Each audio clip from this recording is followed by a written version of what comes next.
Well, good afternoon. Welcome back.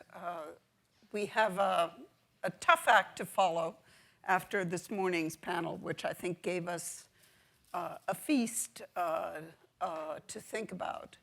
But this afternoon, we're going to try to look ahead at some of what comes next with the overall theme of reconciliation, rebuilding, but also what different sectors of the society, and particularly civil society, the churches, possibly the universities, will be contributing in the future.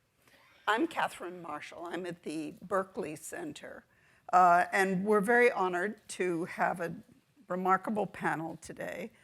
So we have Archbishop Gudzak, who is the Archbishop Metropolitan of the Ukrainian Catholic Archpacy of Philadelphia. And he served as the founder and rector and is now the president of the Ukrainian Catholic University in Lviv. So next we have Cyril Hoveyron, who I'm not even going to try to pronounce this. This is the Archimandrite? Kind of. Roughly correct? Yeah. Who is a professor of ecclesiology and international relations and ecumenism at the St. Ignatius College, University College Stockholm, and director of the Huffington Ecumenical Institute at Loyola Marymount University in Los Angeles. And finally, we have Pavlo Esmitsiuk, who is the Mary Seeger O'Boyle postdoctoral fellow in Hellenic Studies and Religion at Princeton University. And previously, he was the director of the Institute of Ecumenical Studies and a senior lecturer at the Ukrainian Catholic University, also in Lviv. So we have different perspectives, I think with a sort of bias towards the religious. But we'll start with Archbishop Gudzak.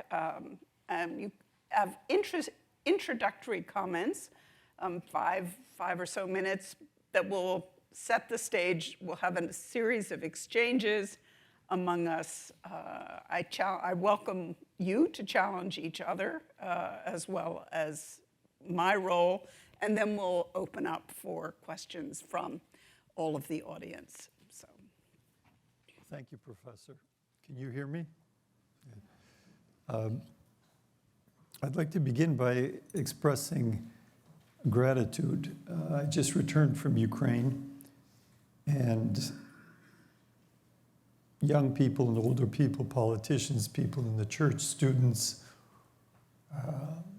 grandmothers, the church lady at the Orthodox Church of St. Andrews in Bucha, behind which the mass graves were found in spring last year. All of them asked me to thank Americans for their prayers, advocacy, and humanitarian support.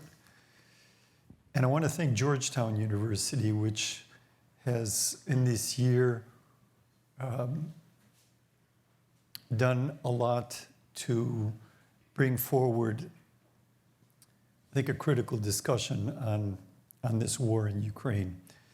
Especially, I want to thank you, Tom, and everybody, all your colleagues, Jose, at the Berkeley Center, because this is not the first of these kind of convocations and discussions that you are hosting. I think they're very important. They are particularly important in this city. We are asked to speak about peace and reconciliation, and maybe I will use my introductory moment to remind ourselves mutually of what Ukraine's intentions are. There's a war in Ukraine, and the question is, what do Ukrainians think of peace?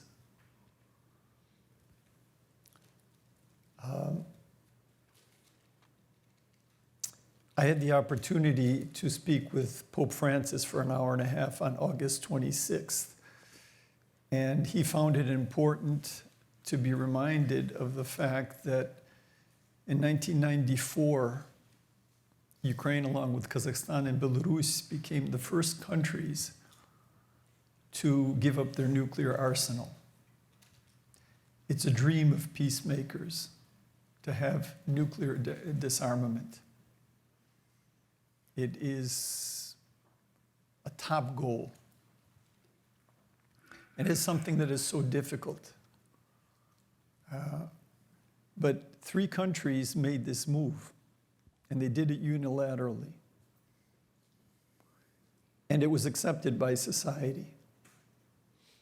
And there was not many misgivings in what is now subsequently 30 years. Although now there are many thoughts about whether it was the right move. The fact that something was done cannot be emphasized enough. Giving up a nuclear arsenal. Nobody ever did it before, and nobody ever did it since. I think in the language of the Holy Father, the Holy See, the Church, peacemakers, the fact that Ukraine gave up nuclear arms should be mentioned in every discussion of peace or war in Ukraine. But it did not only that, it had about 900,000 soldiers in 1991, close to 1 million.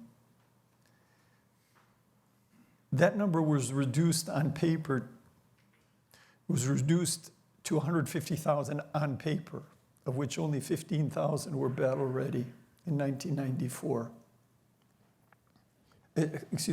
2014. It is a country that for a quarter of a century, or at least almost a quarter of a century, in its first steps, in its first impulses, in its first years, in its first decisive gestures, decided to disarm, give up nuclear arms, lessen its army, with a great hope for a democratic and peaceful future. That was the basic position of political establishment, and that was something that was embraced and supported by the population. Today, Ukraine is a country that is enduring an unprovoked invasion with well-documented war crimes and crimes against humanity. I won't go into all the statistics. I think this audience knows. Since October 10th, there's been an intensified attempt to terrorize the whole population, and civilian infrastructure has become a prime central target with over 60,000 homes destroyed, with 40% of the electric grid knocked out on the eve of winter. So what can churches do regarding peace and reconciliation? Well, I think it's very important to define and have churches help define what peace and reconciliation in concrete circumstances are. When our Lord wanted to teach about love, what is love of neighbor, he told a story about a man on a trip who was attacked, stripped, robbed, beaten, and left half dead. And a priest went by, a Levite, and it was only a person that saw his concrete wounds who took him into the inn, who left money for his therapeutic care, that was put forth as an example. And Jesus' example says that our love, our peacemaking, our reconciliation has to be concrete. It can't be abstract. It can't be theoretical. And Pope Francis has been speaking and gesturing and encouraging the world to be that way. One of his first gestures was to go to Lampedusa or touch the man with the disfigured face. He has chided, particularly us bishops and clergy, not to be moralistic or abstract, but to be very concrete. The answer for peace will come through intimacy with the victim. It will come through an understanding what justice means in these circumstances.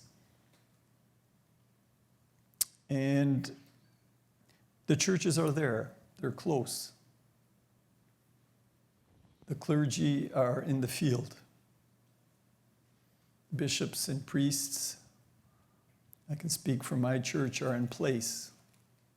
For example, in Kharkiv, 2 of our bishops are there distributing food in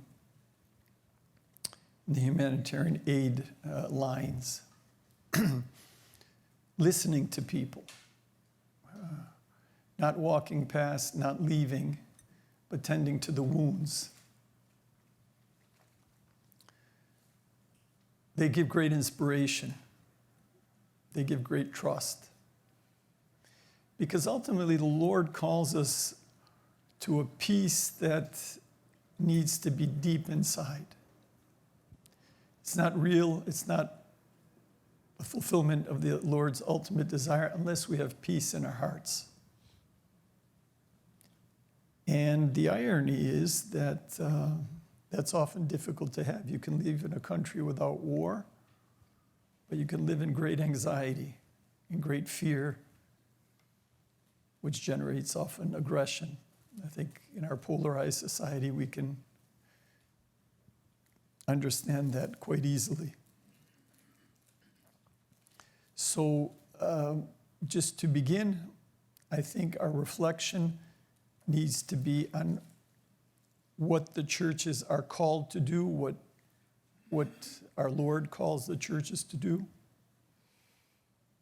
And we will never go wrong when we are concrete in the charity. And that, I think, can be a point of the departure for the discussion, and I will, gladly elaborate. Thank you so much. I have so many questions already, but let's turn to the other panelists. So, Archie Mendrite Hoveron, over to you. Thank you so much. Thank you. I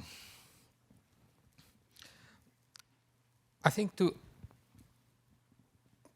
handle this situation, to address, to confront the war, we need to understand the nature of this war.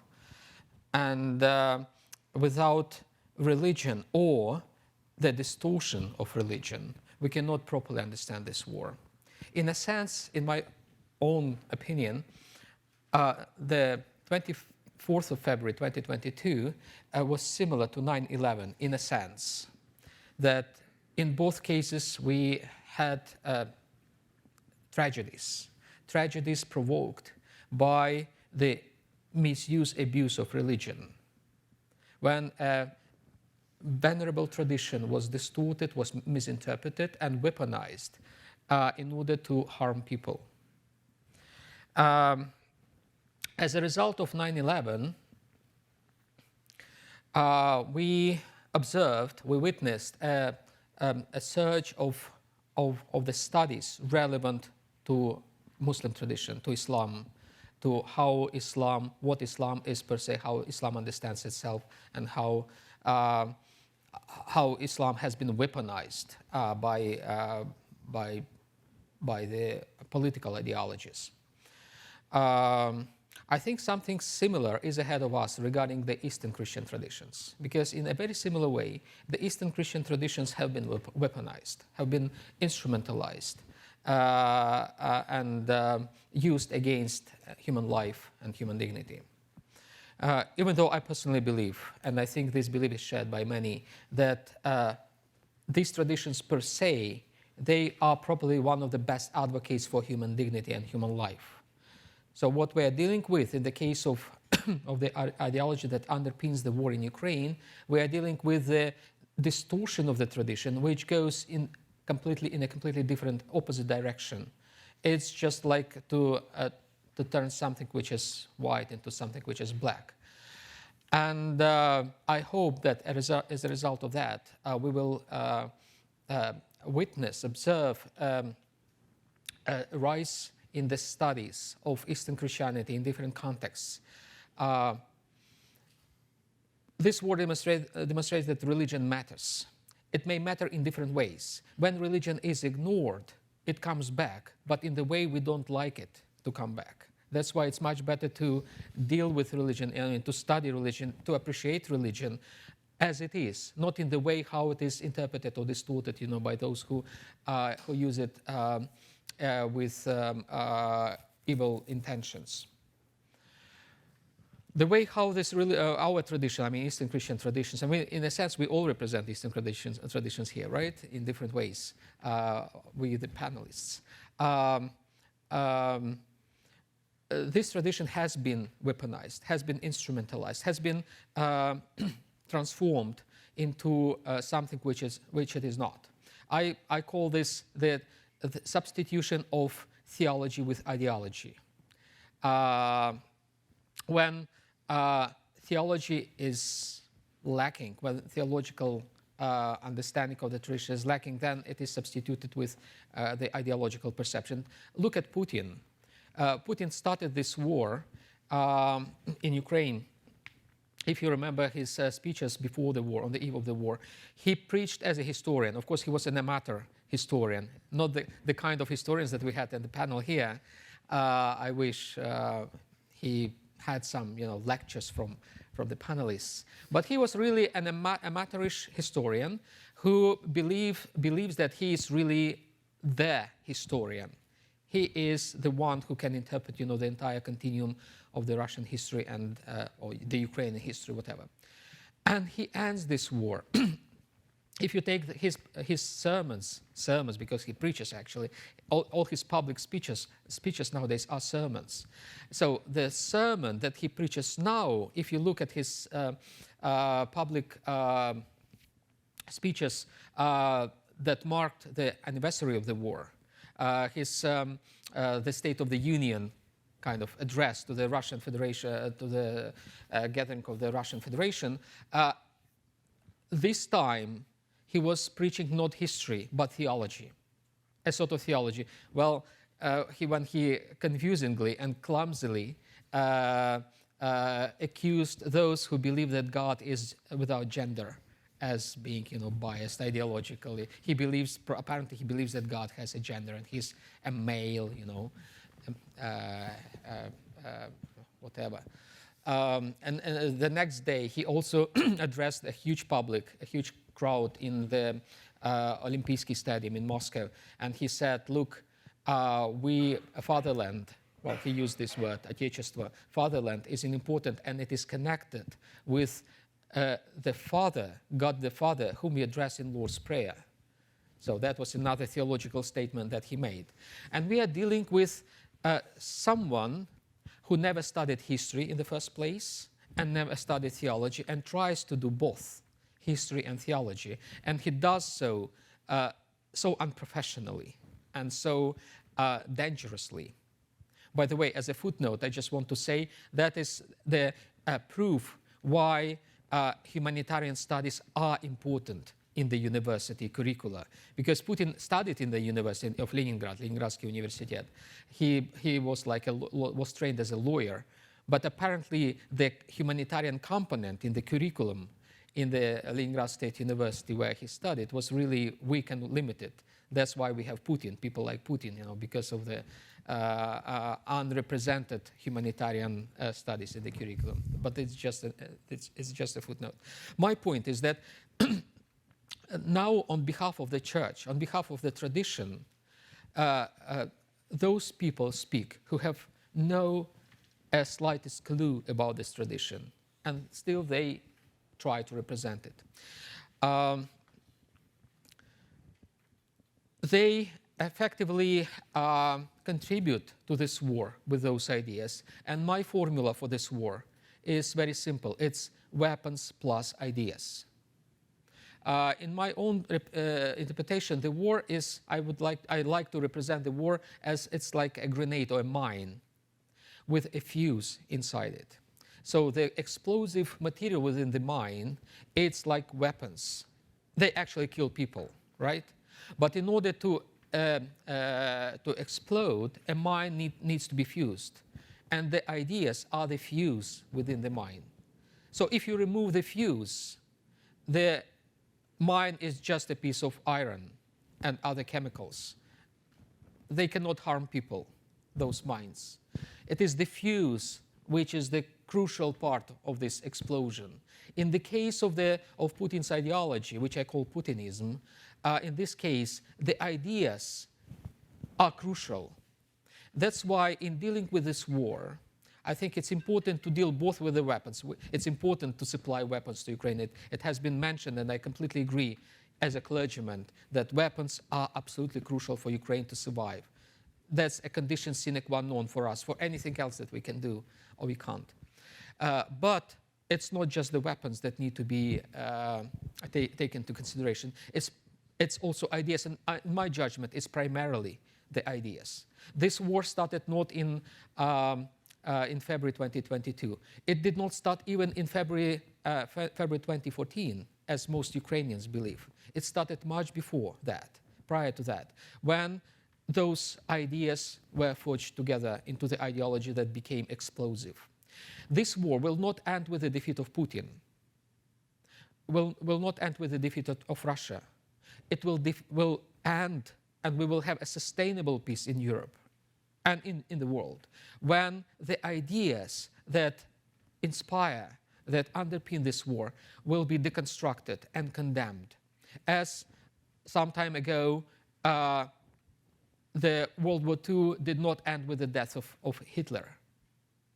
And the sustainable peace came to Europe only after Nazism, the ideology that had underpinned Hitler's regime, was deconstructed and condemned. So we are facing the same kind of situation. We need to address Putinism even more than we address Putin. This is a formula of sustainable peace, speaking and on the top of what Vladika Boris has said about peace in Ukraine, the conditions for peace. That's one of the most crucial conditions for peace, I think, to tackle the ideas. And I think, dealing with the weapons, with the Russian weaponry, military machine, it's a military undertaking, task. To deal with the ideas, with Putinism, it's an intellectual process. It's something that we are called to do. The battlefield is the main place where the weapons are defeated. The universities are the main place where the ideas are defeated, or the ideas are articulated in order to help peace to flourish. That's why universities are crucial. That's why the places like this one will be crucial in bringing up and sustaining peace in Ukraine. That would be my kind of short introduction. Thank you. Dr. Ismet-Yutz, over to you. Thank you very much. And it's a pleasure to be here with you. 8 years of my education or deformation was in Jesuit institutions, so it's really an honor to be here at Georgetown. So at this stage of war, reconciliation between Ukraine and Russia might be precautious.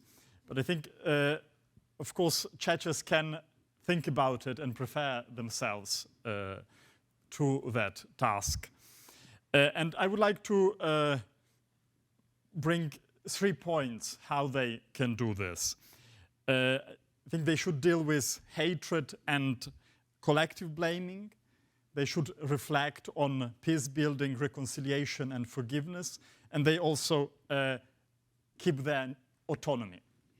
So first, I think they need to help saving Ukrainians from hatred, stop hatred conquering the hearts of Ukrainian people. At the beginning of the Second World War, Metropolitan Andrei Sheptytsky was an Archbishop of Lviv, famous for saving many Jews during the war. He said, I quote, "Wartime makes it difficult for a person to follow the instructions of a sober, clear mind, enlightened by faith. Feelings, vulnerability, passion take over." And I think today Ukrainian churches, Ukrainian intellectuals can help resisting both collective blaming of Russians for the aggression against Ukraine and resist the dehumanization of the adversary. Many Ukrainians consider Russians to be collectively responsible for this war. And I think there are serious grounds for this. At a certain point, 80% of Russian population supported this war. Very few Russians have protested. I think no bishop inside Russia has raised his voice against the war. And citizens are responsible for what their countries are doing. Hannah Arendt has argued that under dictatorship there is no office or job that in some way does not sustain the regime, from primary schooling to sports or journalism. But to blame everybody means that we make them lose their agency.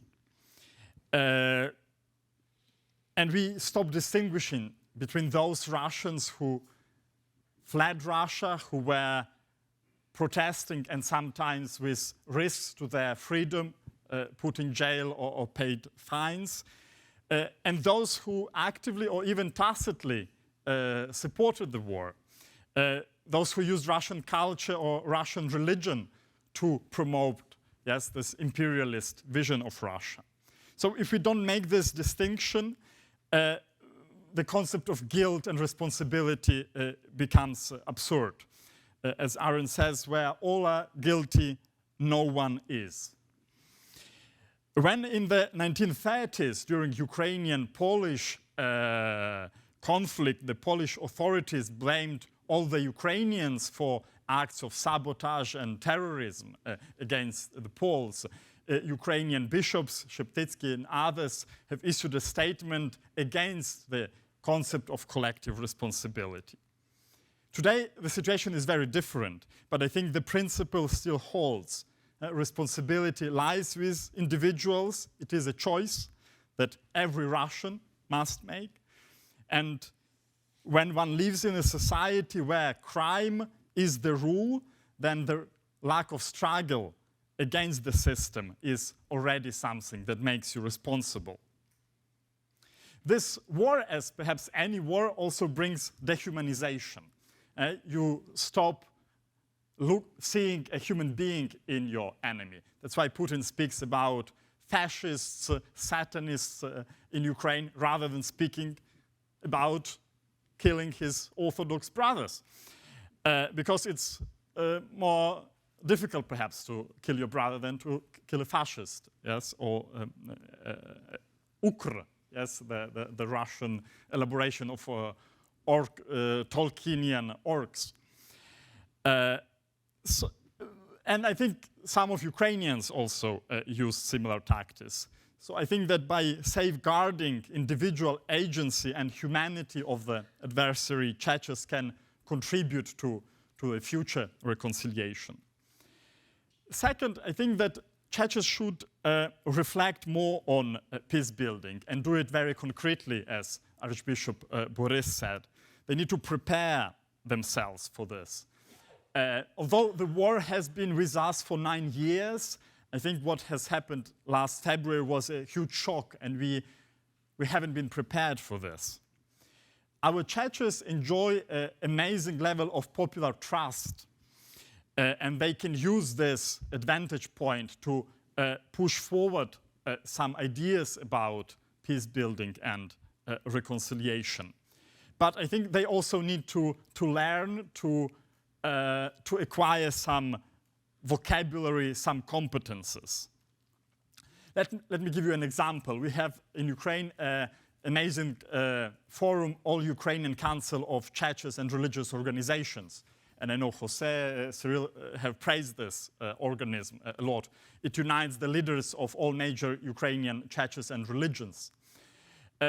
In 25 years of its activity, the Council has published around 150 documents or statements.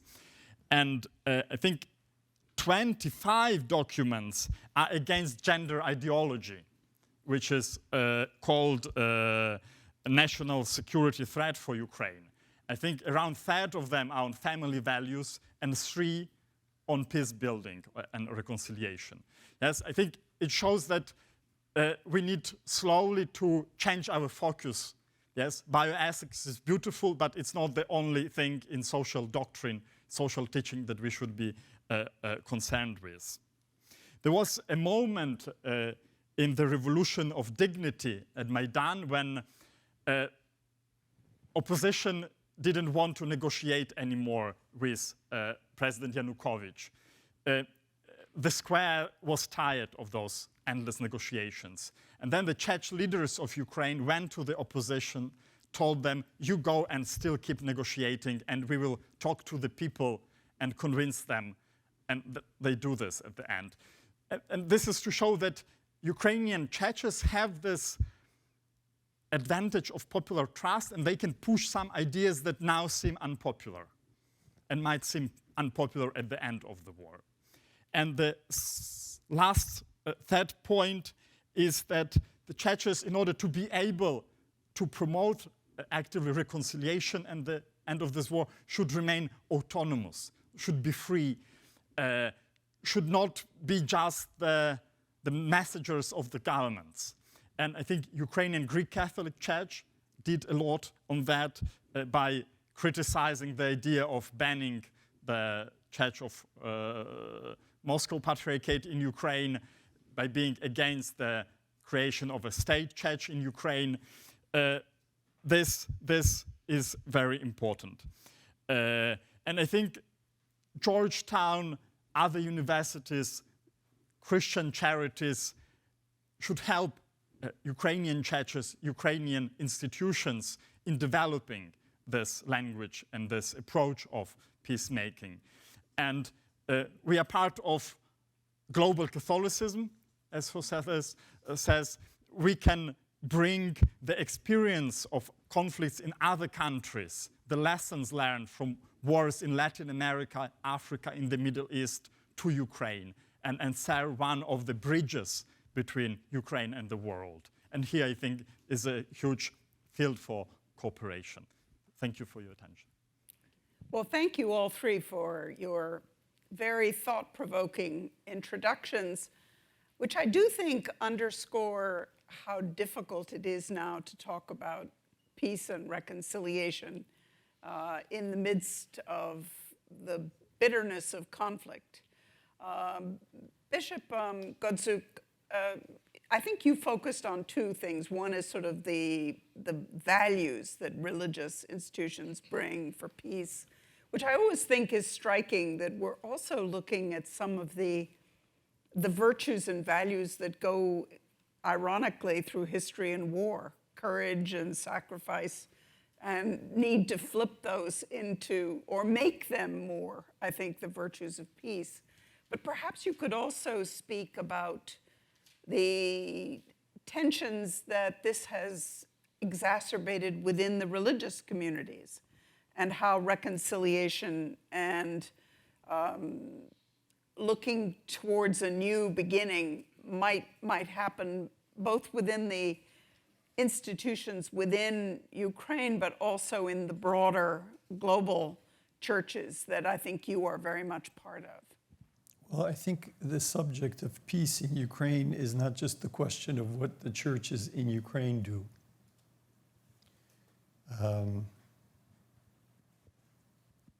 The ideology that Archimandrit Kirill was speaking about is something that has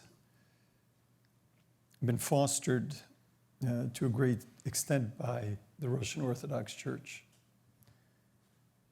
through a concept originally, I think, formulated by a philosopher, but then quickly adopted and elaborated as a program for the future some 15 years ago. Something to be used by the church and something that Putin adopted as well. And the great tension, first and foremost, an explosive tension, which will explode sooner or later, is within the Russian Orthodox Church. Because you cannot have that kind of ideology, which has been publicly condemned by, I think, 2,000 Orthodox intellectuals, people here present. You can't have that ideology in a church that desires to follow the teachings of Jesus.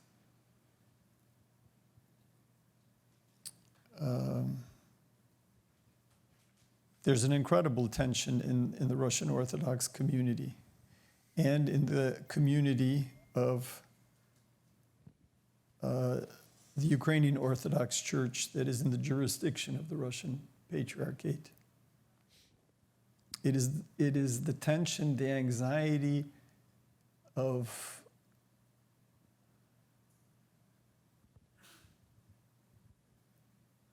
having in one body, one soul, completely incompatible positions. And it is beginning to explode. So 2 weeks ago, Sergei Chapnin, who was the director of publications for the Moscow Patriarchate until a few years ago, wrote a letter to Russian Orthodox bishops saying, I know you. I write not to all of you, I write to each and every one of you. What you are standing with, what you are standing by, if not standing for, is deadly for the church. So the greatest source of tension is right now, if we speak about churches in this war, the greatest source of tension is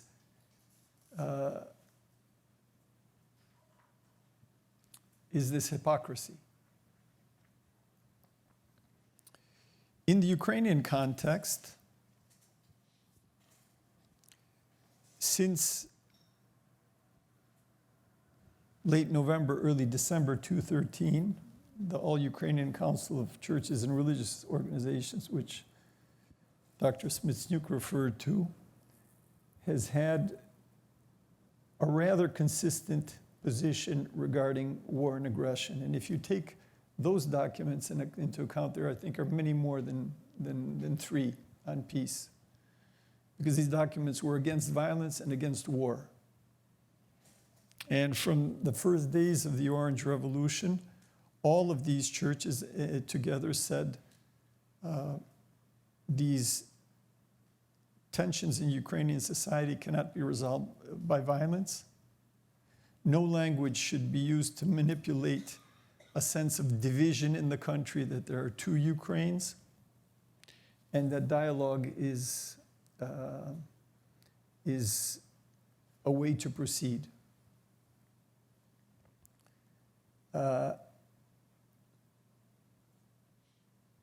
When you were referring to certain reactions in Ukrainian society, They occurred after 100 people were killed,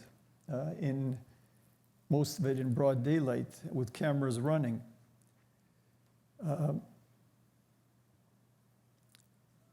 It is very dangerous to remain abstract, and as, for example, there are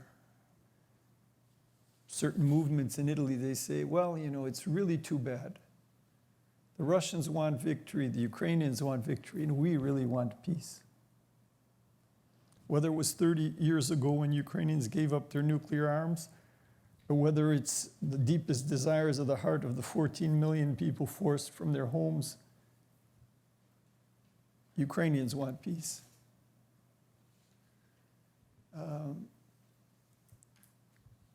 It is now a time of reckoning, a time for examination of conscience of, for example, German leaders, but also French, Italian, and many others, who, with cheap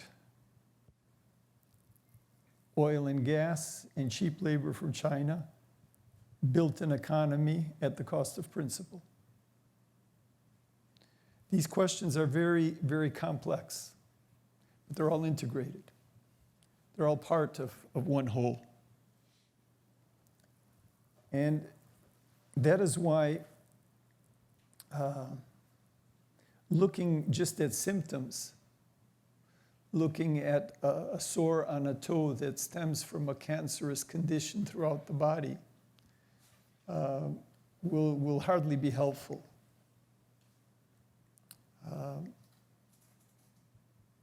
In general, the churches in Ukraine, I think, have tried to say the right thing and do the right thing. There might be exasperated voices. There might be cries of almost despair in the light of the suffering. But our Lord on the cross also spoke words that express human despair.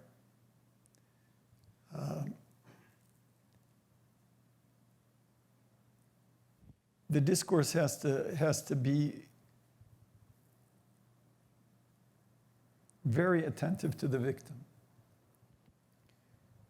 One of the greatest scandals in the history of the Catholic Church is the scandal of child abuse, brought to light only in recent decades. Human beings are not particularly evolutionary or devolutionary. These sins did not all of a sudden materialize in the 20th century. We are only discovering and focusing on them. And there was a period of confusion, well-intentioned therapeutical approaches, a period where shame dominated over the desire to speak the truth or to identify the truth. And then finally we came to a conclusion. Victim first. Victim first. It's not NATO. It's not, who knows what. Listen to the victim. If you have that point of departure, you're on the track of the Good Samaritan. If you want to know how churches should act, listen to Jesus. That is where you can come to understand the remedies for the tensions that might be in churches, between churches. I think we still have quite a way to go to have that kind of attentiveness. This is what I shared with the Holy Father in August. And others have too. And we see that there's a different language coming from the Holy See in the last 6 months.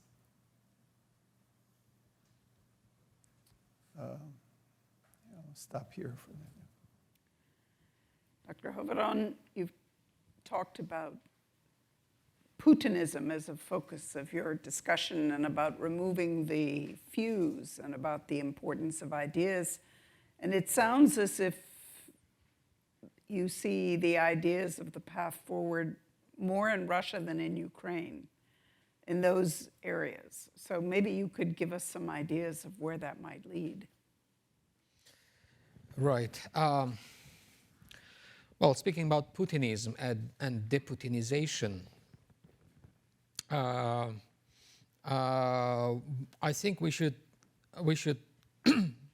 keep in mind that it's not just a Russian issue. It's not just about Russia, and it is not something that needs to be done by the Ukrainians only. It needs to be done internationally and ecumenically. That is really a great ecumenical opportunity, I think, for all of us. Even though Putin and his cronies and his supporters, including those in the church, in the Russian Orthodox Church, they distort the Orthodox tradition. But the way of healing, the way of, or the effort to undo this distortion, to restore the tradition, is not just a responsibility for the Orthodox. I think it is a responsibility for everyone, for all traditions, for the Catholics, Orthodox, Protestants. Just as in the case of the Nazi ideology, which had been supported by, well, as we know, by some Protestant theologians, even some Catholic theologians. But the process of denazification of theology, of German theology particularly, which had contributed to Nazism, was done not just by German theologians, even though with their significant input. It was done internationally and ecumenically. Just like the international community, the global community helps Ukraine now to survive and to fight this war, we need a global ecumenical effort to tackle the ideology of Putinism, which is, yes, local, Russian, connected with the Orthodox tradition, even if you know, in this distorted way. But this particular case of, I call it totalitarian theology, this particular case of totalitarian theology needs to be deconstructed by people and places like this one, and other places like this one, like Georgetown University across the globe. So that's kind of one thing. Then another thing is what role should be played by Ukraine? Well, in Ukraine, you know, major crises, they usually provoke important theological splashes. Fortunately or unfortunately, but this is a matter of fact, is that all the tragedies, Ukrainian tragedies during the 20th century, including Holodomor, including the Stalin's cleansings, including the conflicts that we had with Poland, for example, those Wisla operation and other pages in our history, they provoked a lot of historical studies, and they have been mentioned in this panel early in the morning. But they haven't provoked any significant theological reflection in the sense of public or political theology. If you take, for example, the modern political theology, either Catholic or Protestant, their roots are in the efforts to overcome Nazism and totalitarian theologies connected with the World War II. This theology after Auschwitz, for example, it's an example of this sort of new political theology or theopolitical thinking that emerged after the World War II. Vatican II, in a sense, was also a reaction to the World War II. It was an attempt to overcome the theologies that had underpinned. Now, from the Catholic side, you know, like Mussolini's regime, for example, and other, what I think Father Sturzo in Italy called Cristofascismo, or clerico-fascismo. That was a reality. You know it better than me. And Vatican II tried to overcome that. that kind of theology. We in the Orthodox Church, we never had an opportunity. Well, we had many opportunities, but we missed every single opportunity to articulate our own theology in reflection of what we experienced in the past. We haven't produced, and this is something that we as a Ukrainian community failed to do. We haven't produced a theology after Holodomor, as the theology after Auschwitz was produced. We failed it, both in Ukraine and in the diaspora. It's overdue, and now it's an opportunity for us to catch up, to summarize all those tragedies.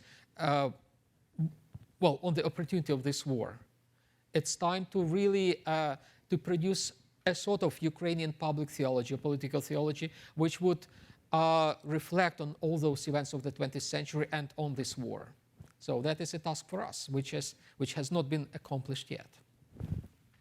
Well, we're coming close to the time when we'll be opening up for questions. But meanwhile, Dr. Esmitsiuk, can you help us to sort of situate this discussion in the context of looking to reconciliation with the different sectors of society, including churches, civil society, universities? In other words, beyond the political leaders, the government leaders, what do you see as at least thinking towards next steps, even if the next steps are premature? So I think there is a need for reconciliation which can happen already now. And you see this, for example, among two Orthodox jurisdictions in Ukraine. Just a short introduction. Ukraine has two major Orthodox churches, one that is independent or autocephalous, which has been recognized by the Ecumenical Patriarchate in 2019. And then there is another church, which was part, or maybe still is part, it's debatable, of the Russian Orthodox Church. There have been intentions. There hasn't been a lot of dialogue between them. I think Father Hovorun, when he was, 7, 8 years ago in Ukraine trying to launch the dialogue, and the punishment was to be sent to Russia for that. There is a dialogue between those two churches happening now. The hierarchy is not very interested, but lay people, clergy, priests are interested and are starting to speak.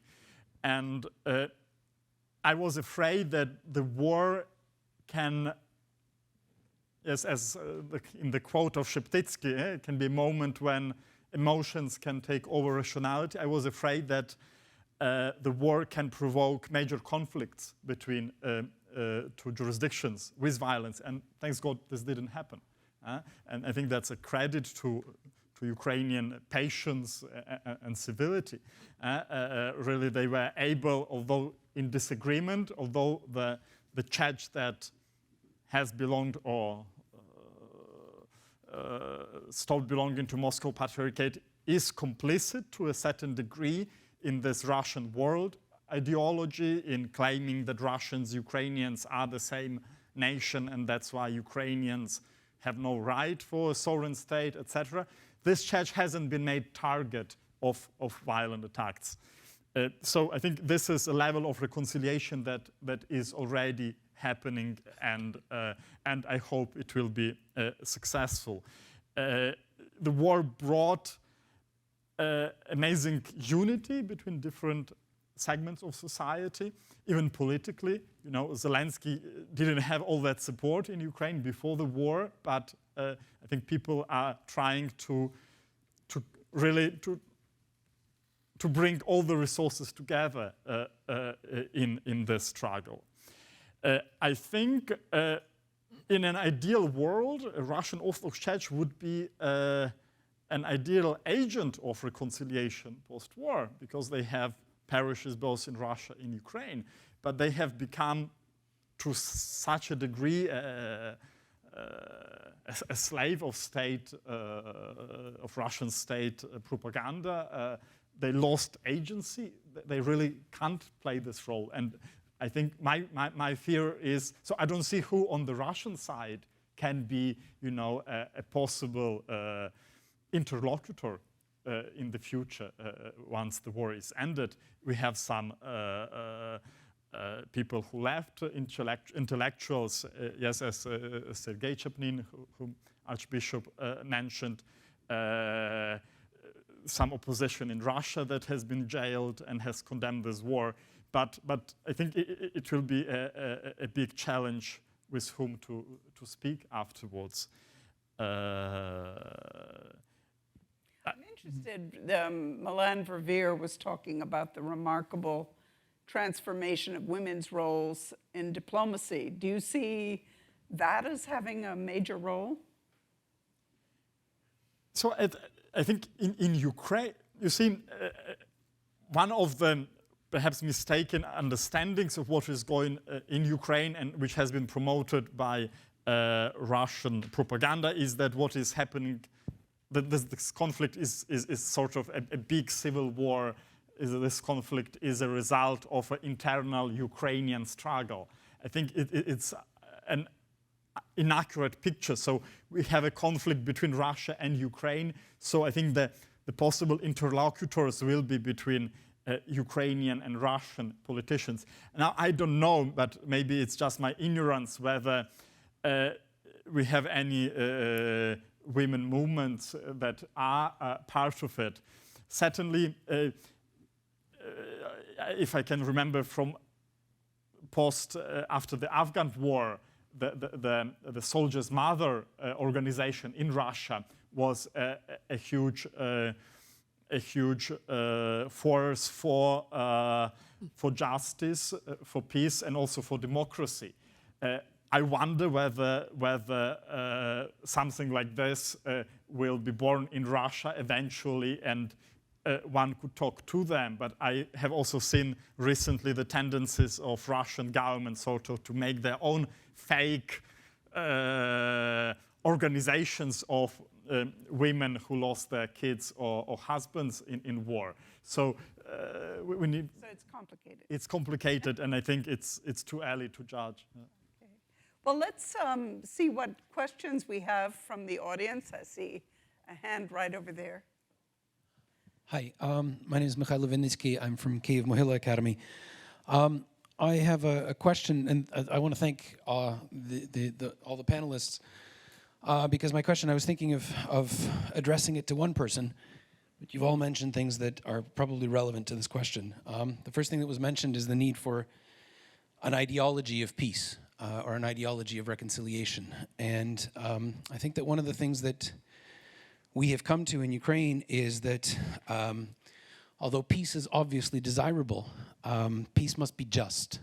And I think the question of a just peace was something that was brought up very specifically last Easter when Pope Francis had the initiative of the Ukrainian and the Russian woman at the Stations of the Cross and trying to sort of equate the two. And that created a significant uproar, certainly in Ukraine and beyond Ukraine, of effectively sort of equating the aggressor or symbolically at least equating the aggressor and the victim. When I come to the question of peace, or rather just peace, I'm sorry for this question being a little bit philosophical, but we are all very positive about the idea of a collective agency when it does good. So in, for example, social movements, that's very good when there's a collective agency, right? When we analyze social movements, we see positive aspects and communitarian ethics and that sort of thing. But when we speak of a Russian collective responsibility, we revert to the sort of the doctrine of evil as being something that is a deficiency of the individual. And I ask this because Vladika Boris and I had a brief conversation in Lviv where I asked him about the question of does evil exist as a sort of a separate ontological category? And the answer was no, because it's a characteristic of individuals that have an absence of good. And I asked that whether this is part of the ideology of what we can bring out of this war.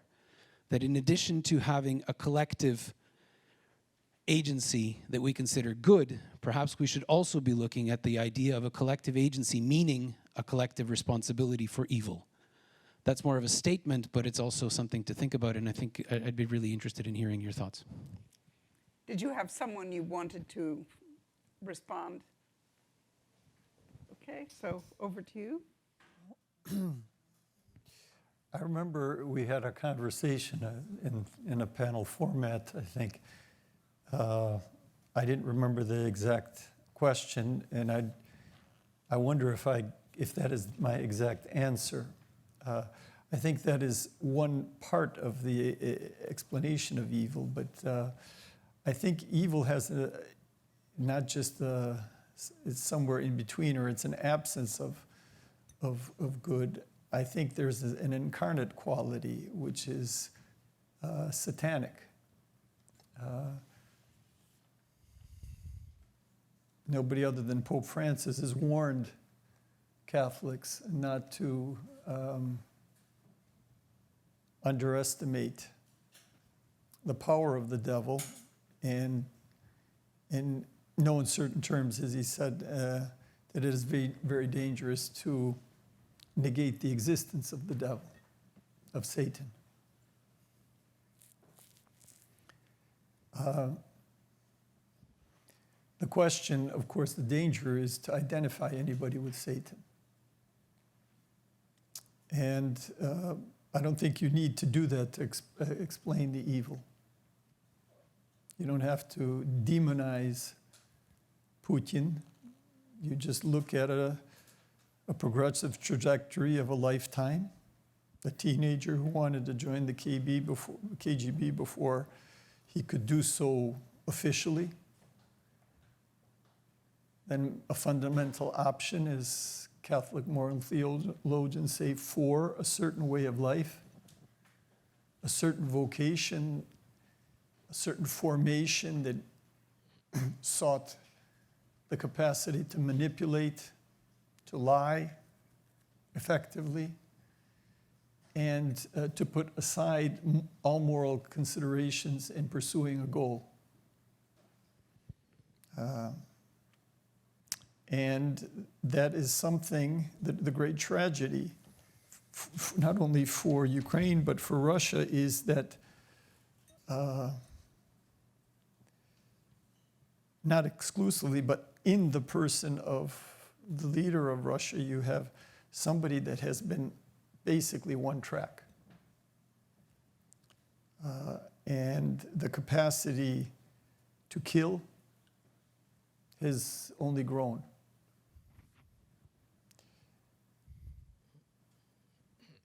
That, for me, is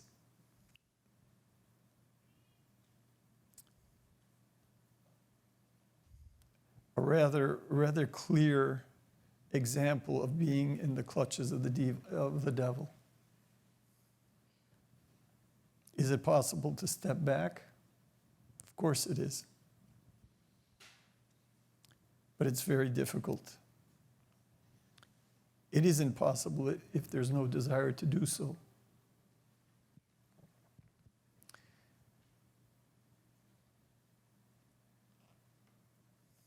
In extreme cases of dependencies, for example, on alcohol or drugs, or on other vicious, say, practices or addictions, argument, often reason, does not have much effect. One has to hit bottom. And I don't know if Sergei Chapnin, is having hiccups now, but I will quote him again. You were there when he said it at table.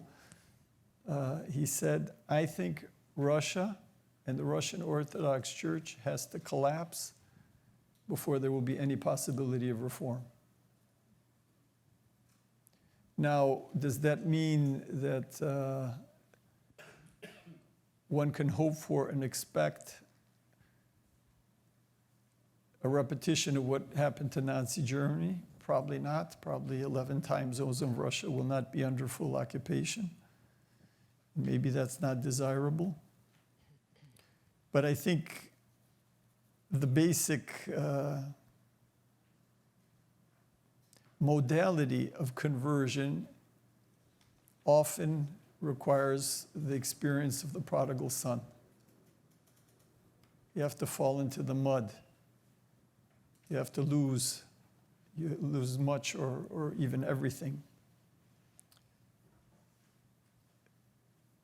In 1991, at that time, not only President George Bush Sr., but leaders like Margaret Thatcher were straining their resources and using their energies to keep the Soviet Union together, because they could not see a future if, for example, this arsenal of the Soviet Union was divided among countries. They, for example, could not foresee that Ukraine might unilaterally disarm itself of nuclear arms, and Kazakhstan and Belarus. The realist politicians or political science like John Mearsheimer, they don't see moral moments. It's power and money. There's no grace.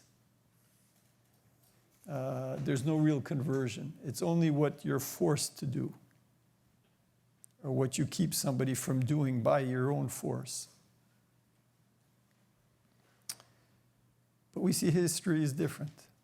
The Soviet Union indeed did collapse. And it wasn't a cataclysm. It was an incredible, exhilarating liberation for millions, tens of millions of people. 15 countries came out of it. And for at least a decade or two, much of the world breathed with a sigh of relief. I think Russians historically will need to ask themselves, why did we not use that great opportunity? This idea that the West humiliated Russia is, I think, a supreme, on the part of Russians, is a supreme act of irresponsibility, and on the part of the West is some kind of transference or something. I don't know psychologically how to explain it.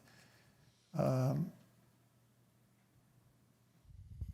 Soviet Union did fall apart over 30 years ago, and 12 months ago, Ukraine did stand up against all odds.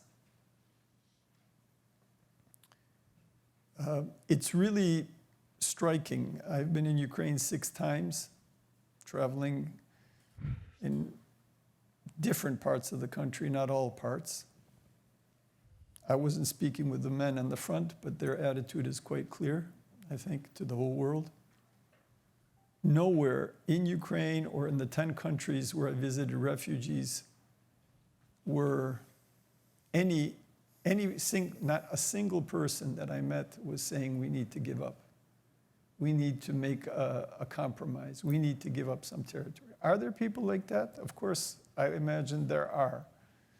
But last week's poll says the Ukrainians, 95% of Ukrainians trust in a victory. What that victory means is probably, it has many different definitions. But there is something when you have a history of genocide, multiple genocidal wars, when you have come to a historical consciousness and understanding in schools, and et cetera, that when the stories in your family can finally be freely told, that up to 15 million people were killed or died a natural death between 1914 and 1950. That's more than 1,000 a day for more than 35 years. Just 1,000 a day, just like every day.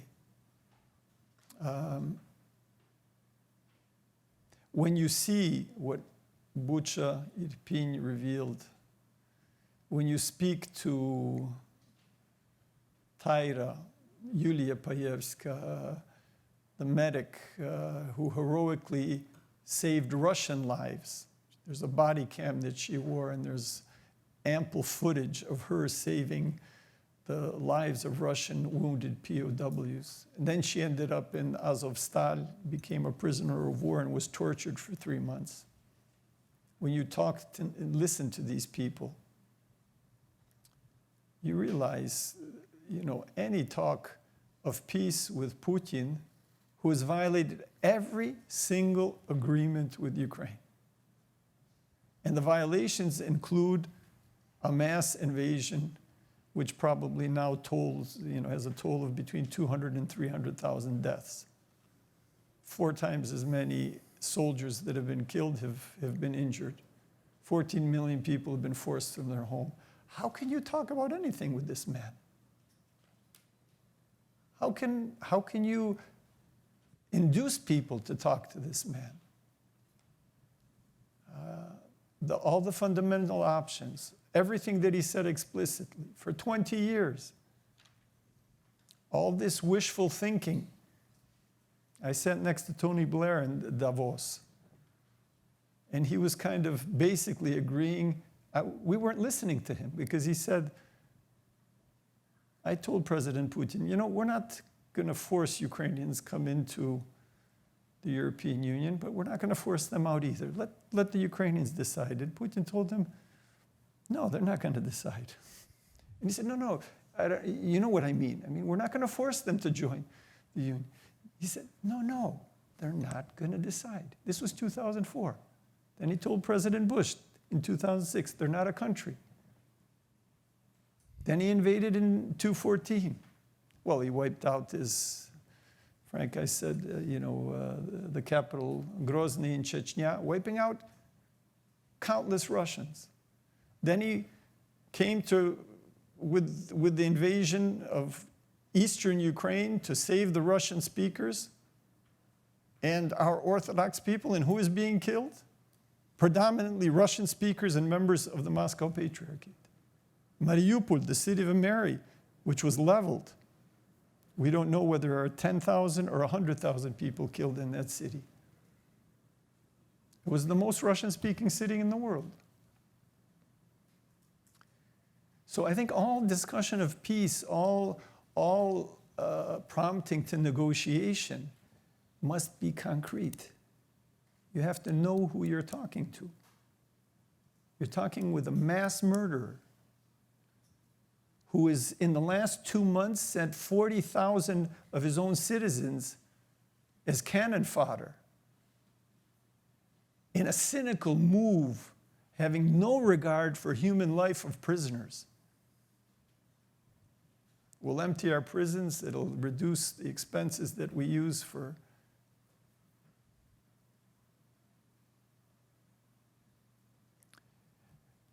So our ecclesial, theological, intellectual discussions have to be real. And evil does exist. And it has incarnate qualities. Nobody is Satan himself, but you can buddy up. And it's very sad when you start that fellowship. Things just go downhill. For you and for all those whom you touch.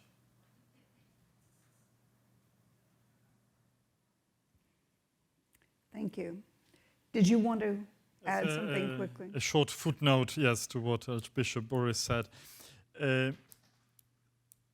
So I understand, Michailo, your question and its importance. And I remember when Pope John the 23rd published his Pacem in Terris encyclical on peace, he was criticized because he used a term, pacem, peace, that was sort of monopolized by the Soviets, who were building the peace, mir во всем мире, yes, the peace in entire world.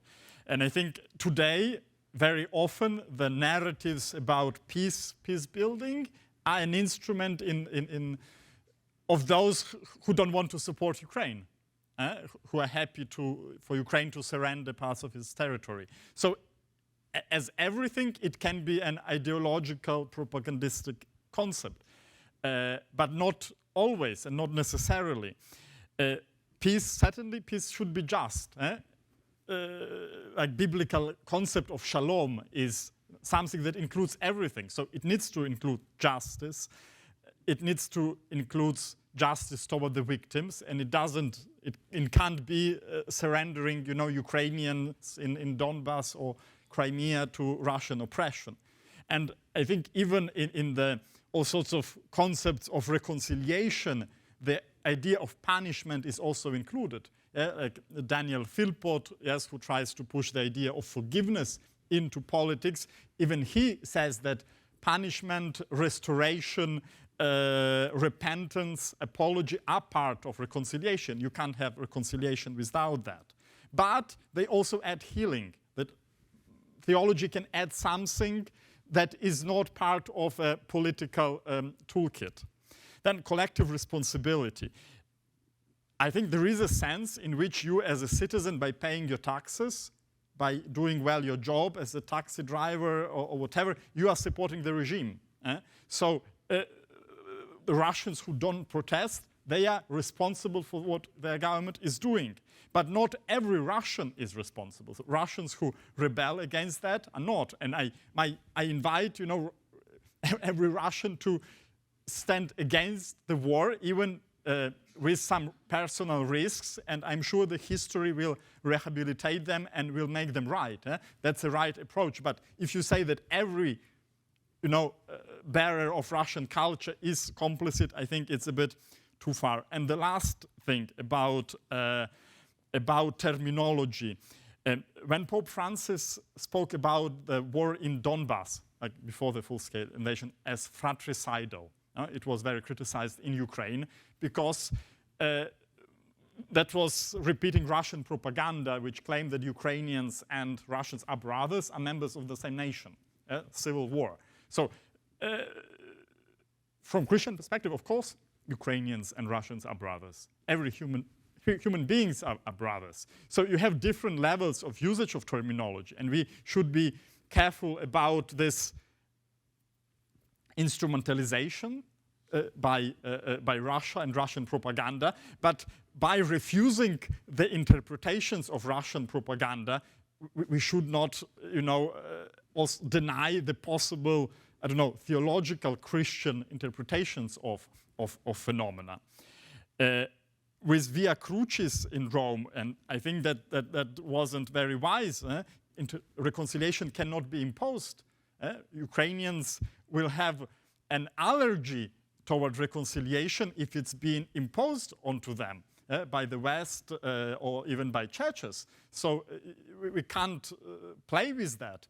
And you need, as Bishop Boris says, hear the victim, respect the victim, and you cannot impose things onto the victim. They will need their time, or maybe they will never arrive to reconcile them with the aggressor. But we cannot impose this, that's for sure. Thank you. We have only a few minutes, so if there are questions, let's at least get some questions out and then pursue them later in the day. So are there burning questions? I see two hands. I can barely see, but two hands at the back. Hello again. Basically, they mentioned Could you peace. introduce yourself? Sorry. Augustus Salzona. I was here last year of May, I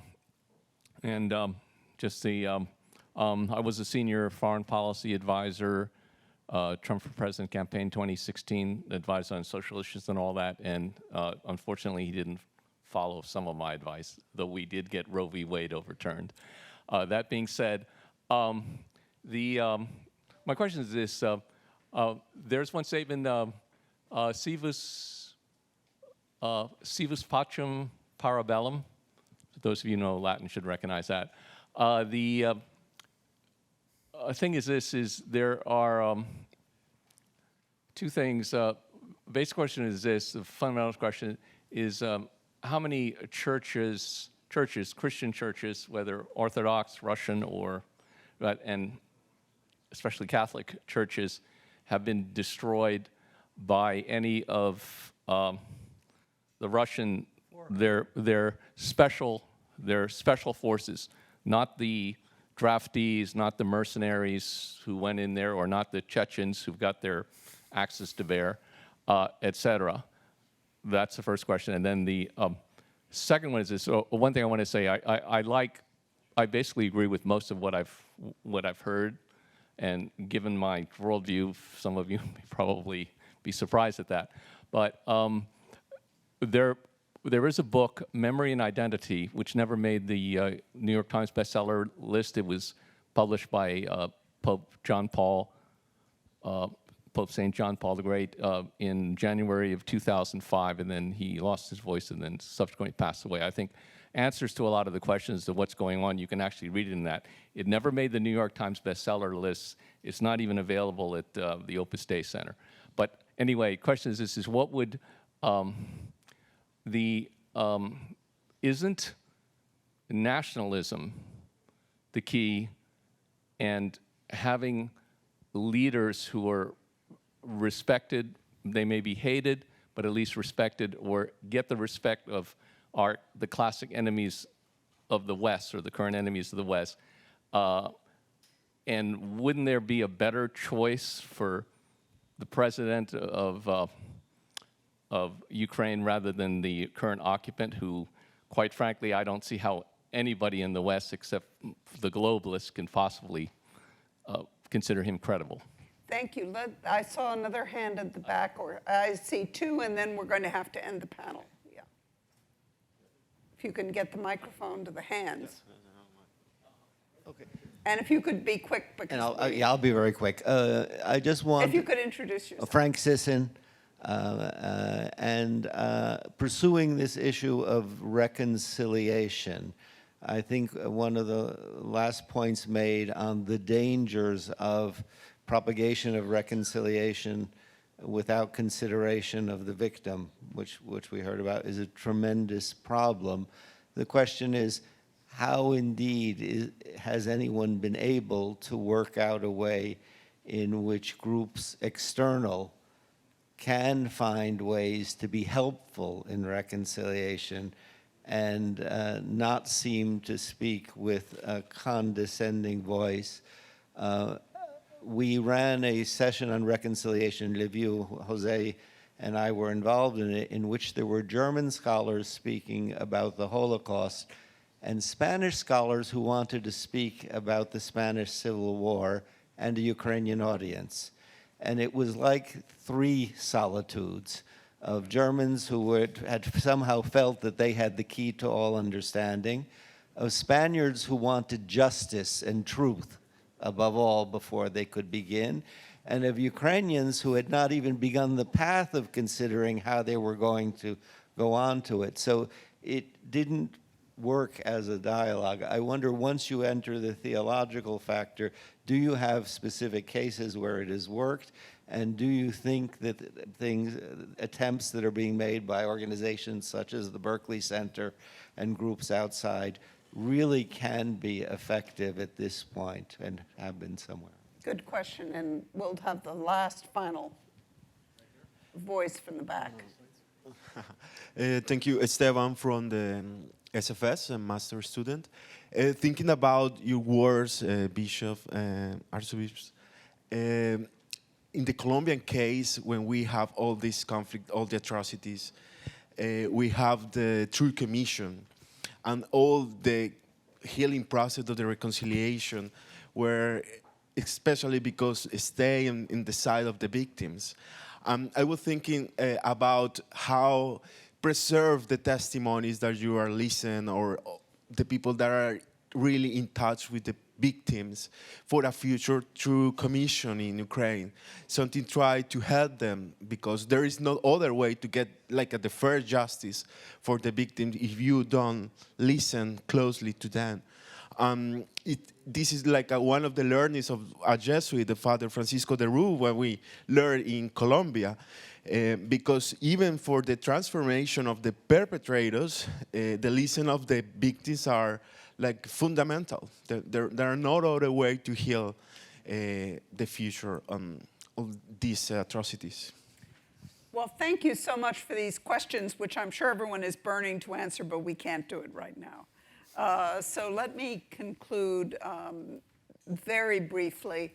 I think Bishop Gutzak began with talking about the values of peace. And I think that idea, that love, that passion, the focus on the victims, the focus on hope, really did permeate much of the discussion. But we also saw the great difficulty in thinking that far ahead while we're in the midst of the storm, of the horrors of what is happening on the ground. So I thank you for your good-willed, wise, and thoughtful provocations and ideas, and look forward to continuing the discussion.